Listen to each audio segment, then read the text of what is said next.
Welcome back. Does science advice have a role in accelerating a meaningful anticipatory response to long-term systemic issues? Our next speakers will be exploring this question in the panel Interrogating Foresight, the role of anticipatory analysis in science advice and how to do it well. Jeff Kinder, Executive Director of Science and Innovation at the Institute on Governance of Canada, will be moderating this discussion. The panelists are Jeanette Kwek, Head of the Center for Strategic Futures at the Prime Minister's Office in Singapore, Claire A. Nelson, Sustainability Engineer and Chief Ideation Leader at the Futures Forum, Martin Müller, Executive Director of the Academic Forum at the Geneva Science and Diplomacy Anticipator, Francisco Sagasti, former President of the Republic of Peru. Please take it away, Mr. Kinder. Marie-Pierre, and welcome everyone. Welcome to this session on Interrogating Foresight. It's my understanding that this may be actually the first time that foresight has been an explicit focus at INGSA, so we're very excited to be listening to these fine panelists over the next 45 minutes. My name is Jeff Kinder, as Marie-Pierre said. I'm a longtime public servant in the Canadian and US governments in science policy and innovation policy, and have dabbled in foresight throughout my career. But by no means an expert. So we're very fortunate to have our four guests today. Just a couple of housekeeping points. I do recommend that if you haven't had a chance to look at their think pieces yet, that you do that. They are available at the Viewpoints tab on the left of the platform. And I also want to encourage the audience to submit your comments and questions in the chat function. And we'll try to get to as many of those as we can during the 45 minutes that we have. All right, so I wanted to get right into it and explain first quickly that Crystal van der Elst of Policy Horizons had hoped to be the moderator today. Unfortunately, because of the Canadian federal election, the Policy Horizons team had to step back, and so I'm stepping in. But let me just start with the point that she raised in her one-pager as a way to introduce the topic. So Crystal refers to strategic foresight as a powerful sense-making tool in the context of a world that is increasingly pluralistic, ambiguous, complex, and uncertain. And so from using that as a starting point, I want to just go around to each of our speakers and get some opening remarks about what your understanding is of foresight and what its role is in the context of the experiences that you've had. So can I go to Jeanette first, please? Thanks, Jeff, and thanks everyone for having me here. I would respond to Crystal's opening salvo by saying if you have four futurists in a room and you ask them what foresight is, you'll get four different answers. And I suspect that is exactly what's going to happen today. I've been doing foresight at the center for about 10 years now. And I have to say my understanding of what strategic foresight is and how it intersects with other disciplines like complexity science has also evolved a lot over time. And where the center's understanding of foresight is today has landed on this frame that I quite like, a frame that we typically use to explain what is this animal of strategic foresight. It's called Scout, Challenge, and Grow, where Scout refers to the work that you traditionally think of when you think of foresight, right? It's trying to find early warning signals of change, trying to understand how trends might develop and what implications these trends might have for, in my case, policy decision makers in the government of Singapore, and what happens if these trends get bigger. Challenge starts to walk into kind of a translation territory where we borrow these notions of the future to challenge our understanding of today, how our current assumptions and mental models about how the world works might hold or not hold in the future. And if they don't hold, then what should we do about it? And finally, Grow refers to the work that the center does to build the system's capability to do foresight at scale, not in depth, but everybody to understand the concept of what foresight does for policymaking, how they can connect foresight work to the daily practice of policymaking, because we firmly believe that the ability to anticipate the future is a critical capability for any public officer, not just in Singapore, I think, but in government. But in Singapore in particular, because of our size, our small open economy, how we make a living, and our richly multi-ethnic, multicultural, multi-religious society, we have survived and thrived over the years in part because our leadership has always been able to take the long view. And we at the CSF are really committed to continuing this tradition within the public service. So Scout, Challenge and Grow, in our view, collectively help us to reduce the frequency and amplitude of shocks to the system. To us, that is the goal of strategic foresight. By anticipating change, understanding how change might affect our mental models and assumptions, to help us think clearly about how the world is today, what the world could be tomorrow, and not see the world as we want it to be. It helps us to reaffirm either the course that we have chosen to take, or perhaps to determine what new course we might wish to set off on. We acknowledge that it's impossible, no matter how good a futurist you are, to entirely eliminate surprise. The world is too large, it's too interconnected and too complex for us to understand it in its entirety. But by seeking out these signals of change as early as we can, where we can, and to hold a space for conversations about how these changes might affect us as a society, as an economy, as a people, then we understand a little bit better about what changes might affect our futures, and we can shrink that dreaded unknown space in Donald Rumsfeld's 2x2, where black swans can hide. I think I'll leave it there. I'll hand the baton on to the next one of us in the room, but thanks very much. Thank you, Jeanette. I really like that idea of it's not about prediction, but informing mental models. I think that's very helpful. Claire, let's go to you. Actually, I don't think there's much I could add to that. I do want to say that I have long salivated at how Singapore, as a small island state, has been able really to create a map for the rest of us who are concerned ourselves a lot with developing countries' mindset.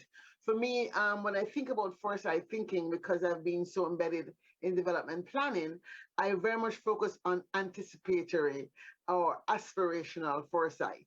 I have always been at the front end of deciding, okay, government says it wants to do X, it wants to create healthcare, it wants to create education. And we have tended to spend a lot of time looking at the past and then designing accordingly. And so I came to foresight with the idea that, well, we should be able to study the future the same way. Lo and behold, I ran into this thing called foresight and future thinking. I was ecstatic because for the first time I could express to my colleagues what I, as an engineer who also happen to have a very artistic bent, I write stories, I write plays, I perform.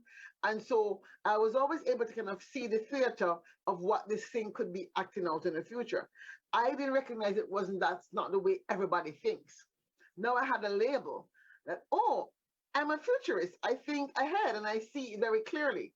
And so that gift and that skill of being able to stand in the future and look at what is around you. And we know that the future could be, the future for each of us on this panel is different at every second, right?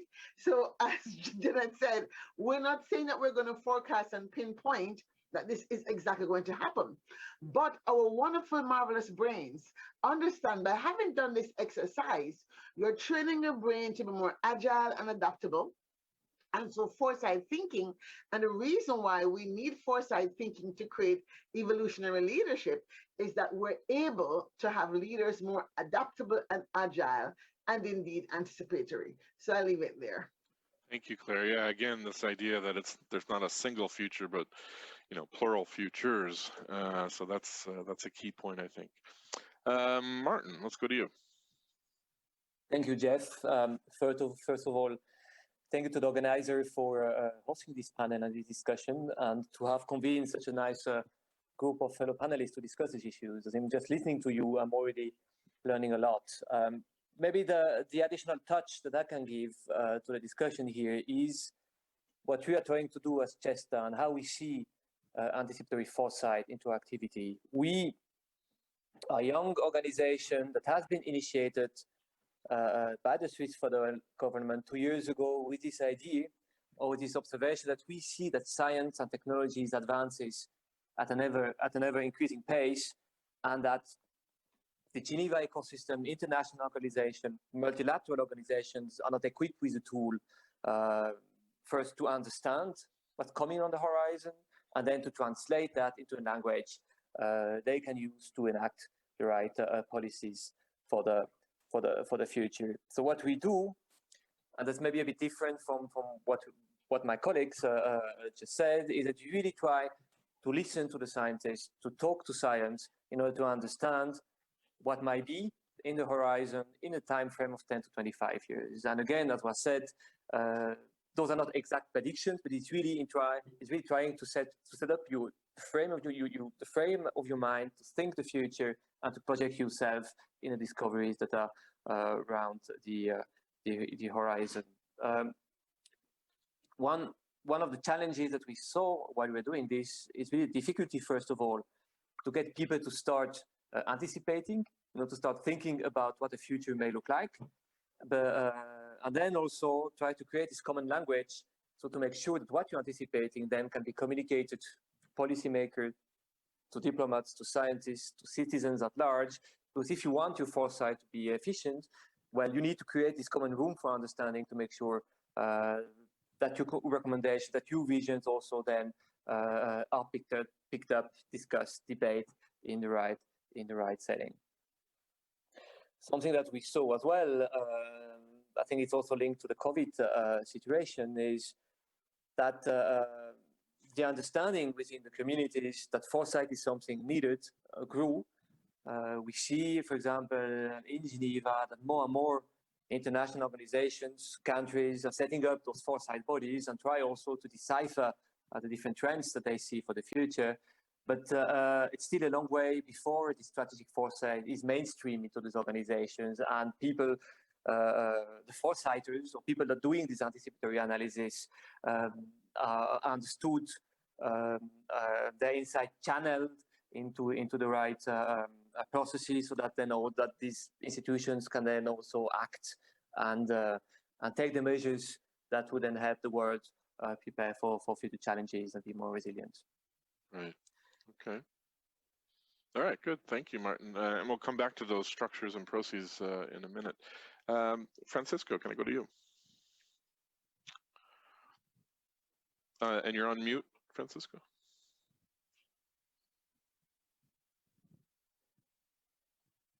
Yeah, I think that the concept, thanks very much to all of you, and thanks for the invitation. I think that the concepts that have been put on the table already are extremely useful and allow us to really map out what is it that the whole business of anticipation, planning, decision-making takes. I think that there are at least three steps. The first one is one of strategic foresight, and I think Jeanette has described it extremely well. And also Martin, in terms of the inputs that you required in order to simply to project the future, to explore, to scrutinize what may happen and what it may mean for you. I mean, that's the first step. There is a second one, which has to be informed by what Claire mentioned, by the aspirations, values, and so on. And that is when you have that mapped out, what is it that you are going to do with that? The second step is basically strategic planning, which my dear friend and mentor Rasakov used to call the structuring or making anticipatory decisions in situations that had not happened yet, but you anticipate, if this materializes, then that is what I will do. So it's a decision that you make in advance. And then the third part is management. As time moves along, you transform those anticipatory decisions into actual decisions. And then they recede back into your past, in a sense. So you are always, if you are planning and managing, you are always making anticipatory decisions, transforming them into actual decisions, and as a result of that, revising the set of anticipatory decisions with the information that comes from strategic forecasting. So it's a continuous process of adapting and changing and so on. I've been very fortunate in my experience. I started in the 60s with the ones who started some of these things. One of my professors and mentors was the one who designed the Club of Rome, Hasan Özbekan. I worked with quite of those other guys. And then over time, either as chief of strategic planning of the World Bank in the late 80s, and more recently, until a month ago, as president of Peru, I had to go through that process continuously. So I've been able to see both sides, if you wish, of that. And then into that framework, you can fit, for example, what are policies? There are criteria for decision-making, both anticipatory and actual decisions and so on.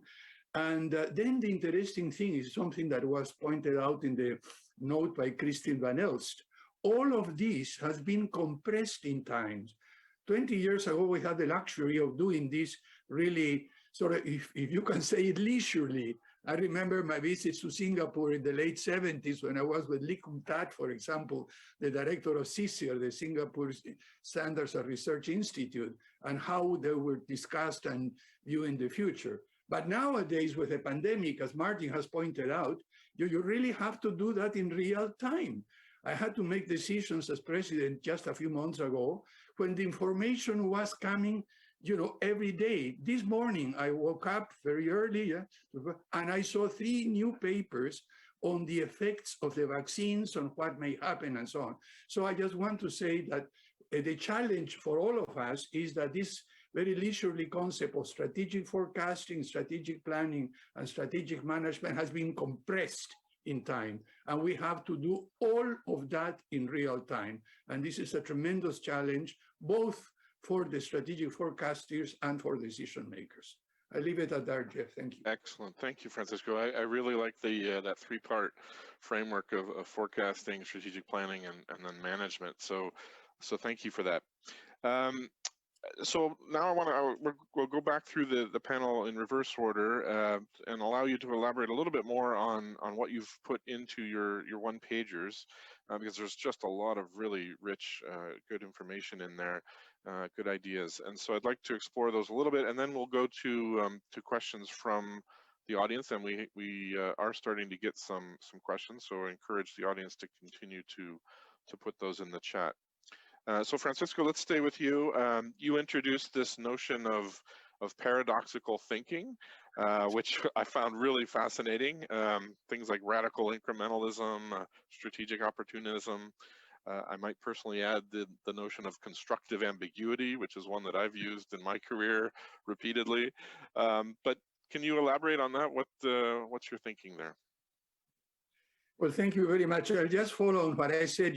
When everything is compressed, you don't have the luxury of really separating things in ways that you can, if you wish, work in a sequential manner. You have to do everything at once. And this has to do with complexity, with real-time decision-making, with decision-making and their uncertainty and so on.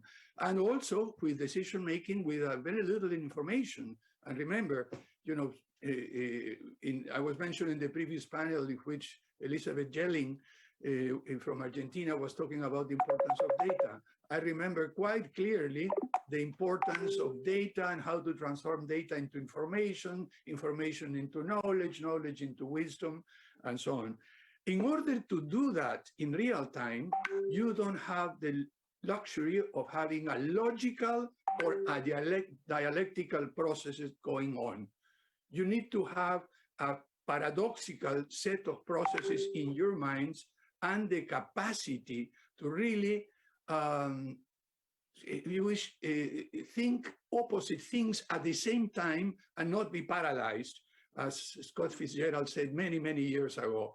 The test of a first-rate mind is to be able to think contradictory things and not be paralyzed by that.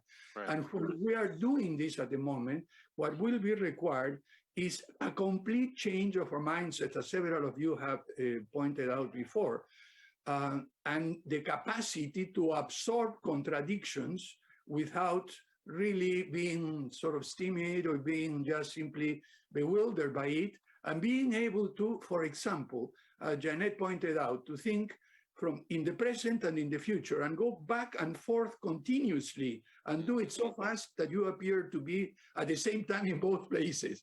So this is basically what you need to do in order to use effectively forecasting. And this requires a paradoxical mindset. You pointed out radical incrementalism. Why radical? Because you have to think boldly and looking into the future. Why incremental? Because the only way to get there is step by step and so on. Strategic opportunism. Why? Because there are many possible options in the future. Because strategy is rational, systematic. Opportunism means that you'll be able to, using all that framework, to be able to just move quickly into an opportunity that presents itself without having been in your radar before. And then focus contextualism, because you have to deal with the here and now in a very specific situation here, but in a broader context with consequences, and so on and so forth. I like very much the constructive ambiguity. I will add it, Jeff, to the list of contradictory concepts. I also the question of deferred immediatism. We want all immediate gratification, but we have to defer immediate and at the same time not feel sort of frustrated and so on. Anyway, what I'm trying to point out is that following that very sort of a logical sequence from foresight to planning to management, we have to compress all of that, and this requires a different mindset. And we are not normally trained to think paradoxically, and I think that will be the next challenge in strategic foresight, strategic planning, and strategic management. Excellent. Thank you, Francisco. Martin, back to you. I was really struck in your one-pager about this comment about institutional structures. I know in Canada we often complain, at least at the federal level, that we're dealing with sort of Victorian era, 19th century structures to deal with 21st century challenges. But I wonder if you could elaborate a little bit on your thinking there. Thank you, Jeff. Yeah, it's the same here in Switzerland. We are heavily decentralized, and our governance structure also was set up in the 19th century. But what I was trying to say in my think piece echoes what Francisco has been saying so far. Our capacity to absorb contradictions, the fact that we need to think in the present and in the future. And what I was referring to is if you think about when and how our current institutions, international organizations were set up, this was a world of remarkable stability. Of course, we had crises, of course, we had challenges, but they were not of the scale that we see now. Think about climate change, think about the COVID pandemic. Those are long-term changes that we see, and they require us to be able to think today and the future together. Those challenges also requires us not only to think today and the present and the future together, but also to think local and global at the same time. And I think a lot of our institutions were not equipped with these tools. And when I talk to people in government, in the public sphere, they often answer me, well, this is very nice what you do, but I need to solve the problem that we have now. So how do you want me to think 25 years ahead when these scenarios could materialize? Right. But this requires, as was said by Francisco and others in the discussion before, this mindset shifts and this ability of our civil servants, of our citizens, but also of the institutions to think both today and tomorrow, to think both locally and globally, and try to connect those different scales into policy making and into daily work. And this is really, really, really hard to do. Yeah. Okay. Excellent. Thank you, Martin. Claire, you obviously in your one-pager bring up this notion of bringing foresight to the world of international development, but I was also struck by your use of the term, the need for sort of evolutionary leadership intelligence. I wondered if you can elaborate on those ideas. Yeah, development foresight is really kind of where I got my start, and now that we're in COVID, I'm telling you, I'm even more convinced. Francisco said something about this complex or constructive ambiguity. And one of the things I talk a lot about, especially in my book, Smart Futures, is narrative thinking and storytelling as a way to kind of hold a paradox in your mind. We can hold paradoxes in mind when thinking about the story. So how do we, as scientists and engineers and technical people, try to think about, okay, we're building this now, but this could happen, this may not make the marketplace, or this could make the marketplace. At the same time, we wanted to do this, but it might cause this impact. And the best way to do that is be able to do that in a way in which you're storifying it. And so evolutionary intelligence to me as a leader is this: yes, we have all been trained to do, managerial things, and we have tend to be trained along silo forms. The leaders that are in our global commons, and by global commons, I mean those people who are working international development, corporations who have a lot of sway on how we use water and energy and food, and even NGOs who are also global and local especially. They also have to have this mindset that goes beyond just what they're seeing and what it is that they are quote unquote supposedly responsible for, and recognize that everything is part of a mesh. So it's a very complex layer. And so systems thinking will be critical. We've got to have also what I call moral metrics. We're going to change our metrics to get to the level of how are we going to save ourselves from self-extinction. Every actor in that system has its own aspiration and ability to adapt or not. And so as planners and decision makers, we have to be aware of, okay, how are the actors playing out? Resilience, of course, because we have to be able to bounce back. How do we design for resilience, as we said, before it even happens? And finally, transformative use of technology. And I came to that acronym SMART simply because I was thinking, we have to get a lot of people moving very fast in the same direction. We need a quick idea. I said, okay, but everybody has a smartphone. What if everybody does start smart futures? And we begin to kind of make it popular language to just ask questions in a different way. So whether or not you're an engineer or sociologist or physicist or whatever, we're able to look at the problem with the same set of eyes that can hopefully see across different spectrums. So we have a wider spectrum, not just a regular spectrum, but we're seeing infrared levels of ideas and ultraviolet levels of ideas. So that's, I think, the fastest way to kind of explain what I'm trying to get at when I'm saying, let's use a smart futures lens and framework to look at all the complexities. I love it. Ultraviolet level of seeing. That's great. Jeanette.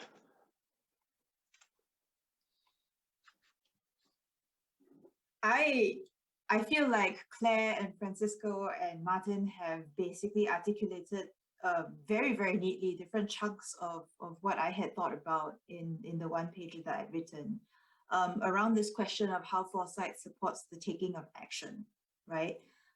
If we all agree that foresight is not done for its own sake, but to support better choices, better decision-making, better pathways for the individual, but also for institutions and organizations.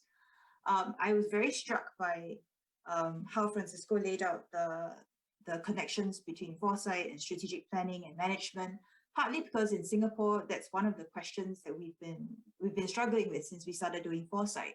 How do we take the insights from the work that my team does and carry that through to policy making, because they're done by different people. And part of that has been to set up new institutions. So for the last 6 years, the Center for Strategic Futures has become part of the strategy group, and we sit next to our strategic planners. So there's a partnership there, a handshake, that I can take the work that my team does, run across the hall, or not even across the hall, just to the next room, and talk to someone who understands what that means for a sector in our industry or a segment of our society. And that has helped a lot with driving action. Also, in terms of building skills to respond to crises, right? Francisco, you were saying that everything has become very accelerated. You feel like you have to make new decisions all the time. But in a sense, when we do foresight correctly and we help people to rehearse the future that they have not yet lived, we're also teaching people the skills of dealing with strategic ambiguity, right? Of dealing with uncertainty. How do you make decisions when you don't have enough information about what is going to happen? And we've built that habit of mind into our decision makers so that we're a little bit more comfortable with moving forward when we don't have 100% of the information, or the situation is unknowable, or when our actions change the situation on the ground and we have to respond to that. So I feel like that those are ways in which strategic foresight can really help to shift policymaking, shift action. And Claire mentioned another big way that we think that foresight adds to policymaking conversations, which is to give everyone a common vocabulary, right? When we talk about the future, what do we mean? What are our strategic priorities? What are our greatest fears? What are our biggest dreams?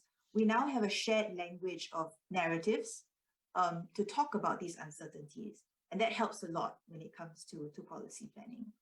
Absolutely, having that common lexicon is key.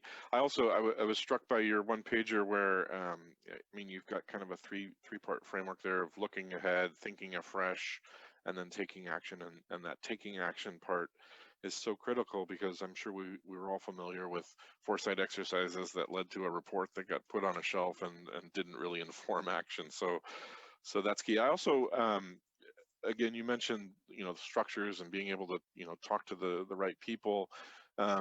It's become a bit of a truism, and in fact, we even heard this again yesterday by one of the panelists, that the success of science advice depends more on relationships than on structures, which is clearly true. But I also think that underplays the role that structures can play in helping to facilitate those relationships. So to that point, I'd like to actually go to one of the questions now from our audience. Rhoda Jennings asks, in seeking out signals of what is on the horizon, how do you decide who you should talk to, and how do you structure the conversation? How do you manage the wealth of information available and locate the information that is actually needed? So I'm just going to open the floor for any of you to weigh in on this question of how do you decide who to talk to, how do you structure those conversations, and then how do you kind of sift through all that wealth of information? I'm going to jump in and then get it started. Sure. I think for me, if I'm talking to, let's say, a particular audience, when I'm looking at the signals of change, I try to go as broad as possible. But typically, since a lot of my work has been to support an industry in like a small island or an industry that's global, I look at always local, what's local to that space, national or regional, and then also a global. And that's just in how the thing is situated in the human use. And I also look at the science itself. What is adjacent? What is the most adjacent thing? And then I also look at the far off thing that is most implausible thing. So now that people are also using AI-enabled foresight, the question is, how do you decide what in the AI you should program, right? What you should program into the AI? Because I'm of the opinion that even if you use an AI to enable you to read more things, 3,000 things as opposed to 30 things or 40 things, you still have to be able to understand what did the AI actually find and what are the rules that you're going to use to make that decision. And so I think we need to always be mindful that I think the human mind can still make some leaps of imagination that I think come with practice. I think some of it, as you say, is inside. There's a sort of feeling in your body that you kind of go with when you are sensing. And so that tension between using AI to support your work and then also using your body to sense when that excitement and buzz goes off and your body starts to quiver, it's almost like your extra consciousness. And I'm so excited to see that extra consciousness as a way of working is coming on stream now in the whole transhumanism movement, because we need to borrow some of those what seems as far off ideas to help us inform how we as planners are using all our intelligences to make that decision in the moment. Okay, others want to weigh in on that? Jeanette? So I just have one little thing to add to what Claire said. By the way, I completely agree with what she said, especially about the kind of using all your senses to make a judgment. Oh, actually, a couple of things. The first is the rather more cerebral one about filtering through your understanding of what you think your audience needs, right? If you understand the system you're working with, the questions that they grapple with every day, then part of that extrasensory like tingling is understanding when you see something that has a direct impact, whether you understand that consciously or subconsciously, you'll see that that signal affects the system that you understand and that you work with. And I suspect that's part of that buzz that you get. The second thing that I try to use is to talk to people who disagree with how I think about the future as much as possible, right? It's part of this challenging the mental models and assumptions piece of work that we do. I think the day that we stop borrowing other people's thoughts to challenge our own is the day we should hang up our shingle as futurists. Yes, absolutely. Good message. Martin. Yeah, just two small points, echoing what Claire and Janet said. The first one is on the use of AI in foresight and anticipation. And here my take is, of course, AI is very good at giving you knowledge, at crunching numbers and crunching texts. But anticipation or anticipating is something that's profoundly human or biological. I think we're quite far off to seeing an anticipator or somebody anticipating being replaced by an AI system or machine, just because it's really, it takes a lot of skills. It takes all your senses, as you said, Jeanette, and you need to be able to reach out to the dreams or to some of the features that machines are not able to do yet. I had another point which I just forgot, related to, to Janet, so maybe it will come back again. Absolutely. Just let me you. know when it comes back.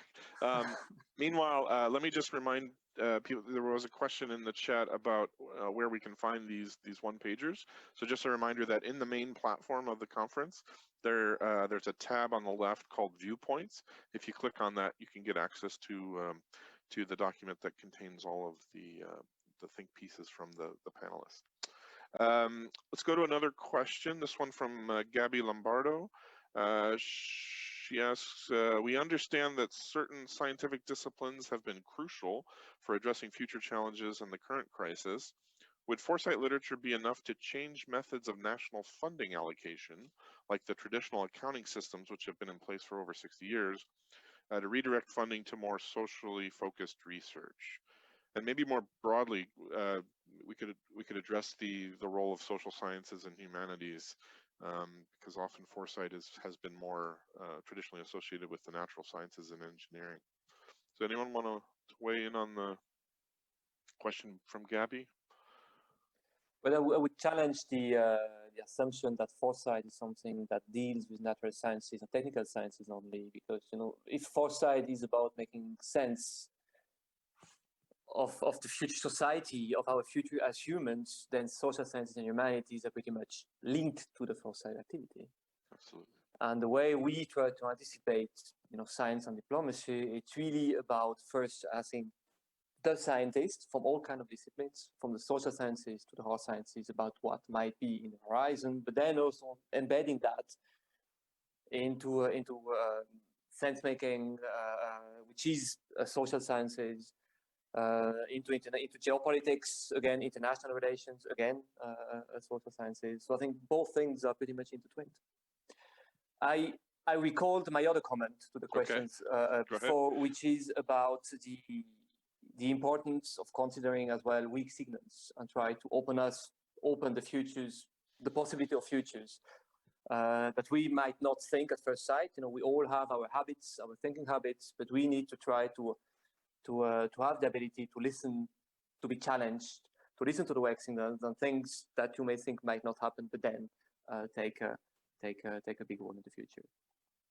So this open future thinking is a critical skill that we need all to have. Absolutely. Francisco?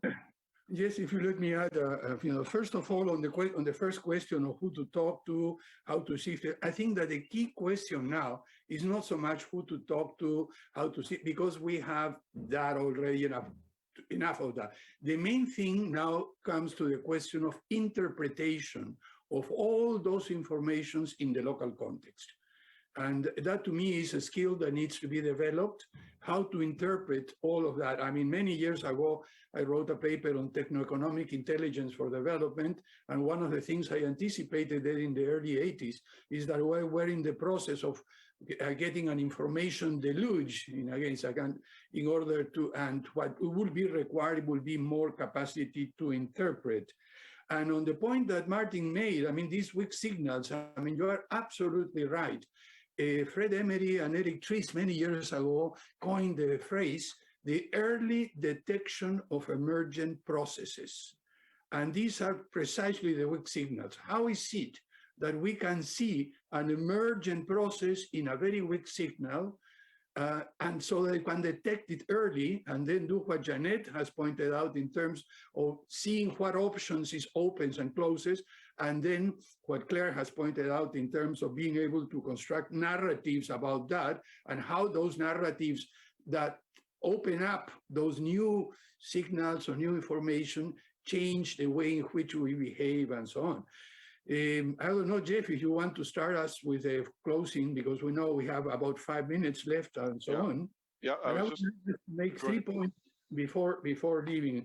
The first one is that we are in the process of a major epochal change. I think that there's 2 signals, only 2, and you mentioned artificial intelligence and so on. There are so many things changing now at present, but there are 2 things. We have 2 catastrophes that are really coming to us. The very accelerated catastrophe of COVID-19, and the second, the not so slow motion catastrophe of climate change. And these 2 are just signals, and not weak signals, Martin, but really very strong signals that we are in the process over the next 20 or 30 years of changing completely the way in which humanity lives and relates to each other.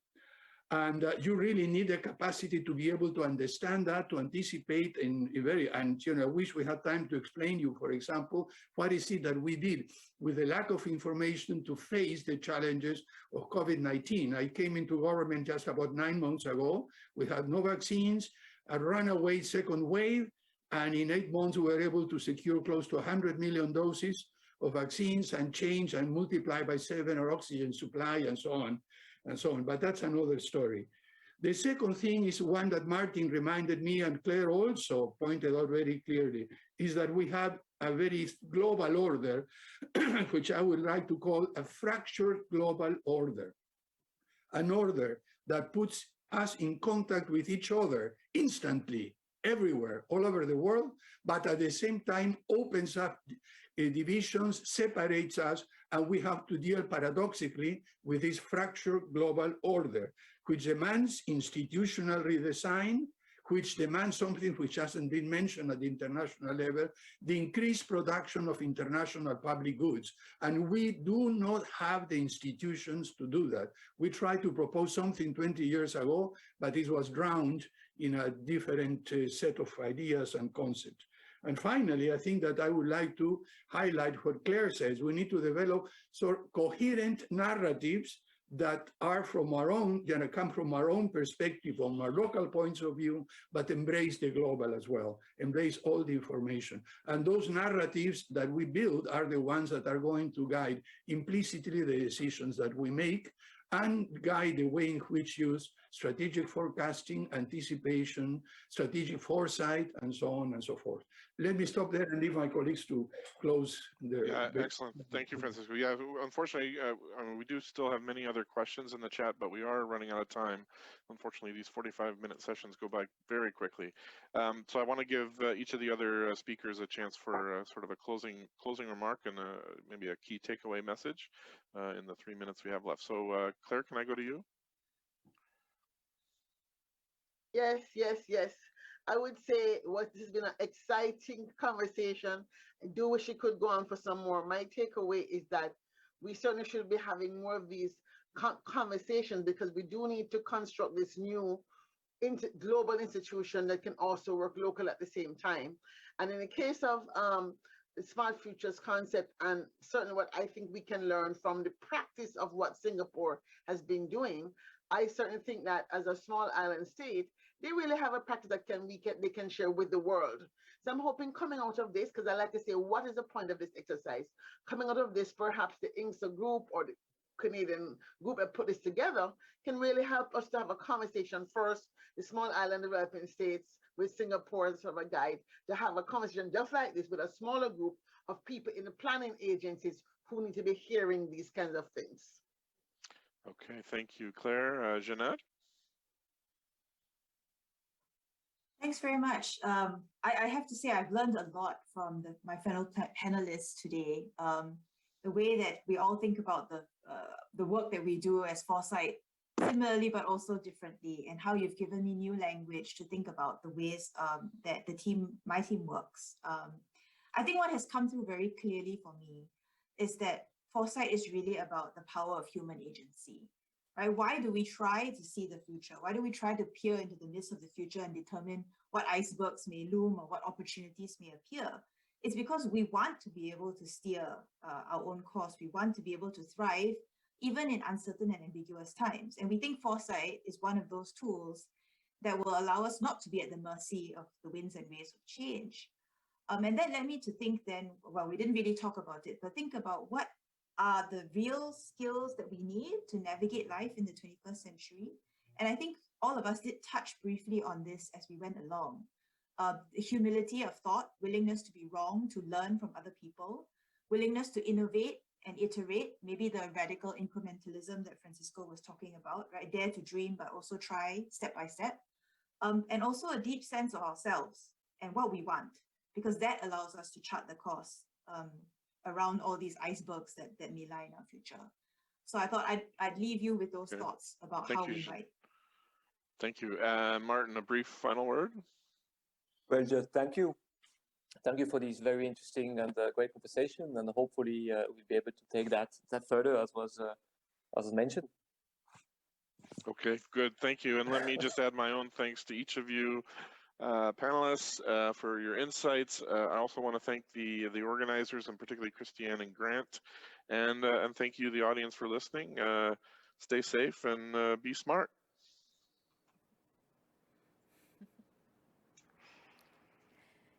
Thanks everyone for this great discussion. From September 7 to 9, INGSA has partnered with a range of organizations who will host satellite events. These are opportunities to further deepen and expand your engagement with the issues at the science, policy, society interface across a range of topics.